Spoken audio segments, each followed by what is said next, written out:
So yun mga idol, inabot na nga tayo ng gabi sa pag-install ng mga tubo. Napakarami kasing tubo yan mga idol, bali 28 tubo yan eh. Ayan o, hinihigpitan na nga yan mga idol. May ilaw na nga kami dyan mga idol kasi madilim na eh. Ayan o. Grabe ang pahirihigpit ng tubo. Nagyan na namin ng extension para mahigpit talaga. Kasi hindi ko pwedeng maluag. Baka mamaya bumitaw sa coupling mga idol. Ayun, tinatanggal na yung salanga para may baba na uli. Ayan mga idol, utay-utay na yung binababa yung tubo.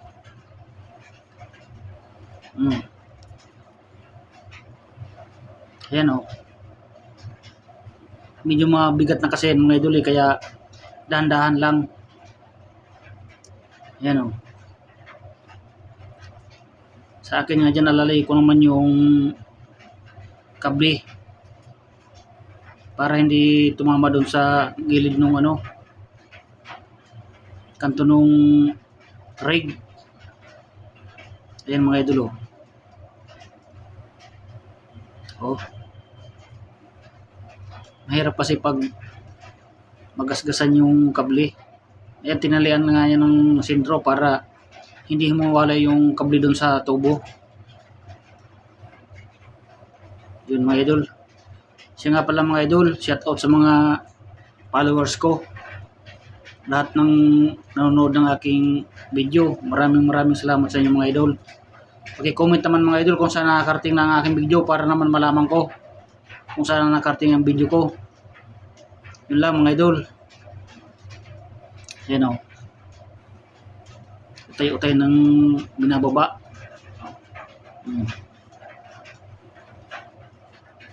Saka mga idol, baka naman pwedeng paki-subscribe nyo ang aking page. May sa YouTube, mayroon din ako mga idol. Yan o. Tinagyan na nga ng salanga yan para isasabit na natin dyan yung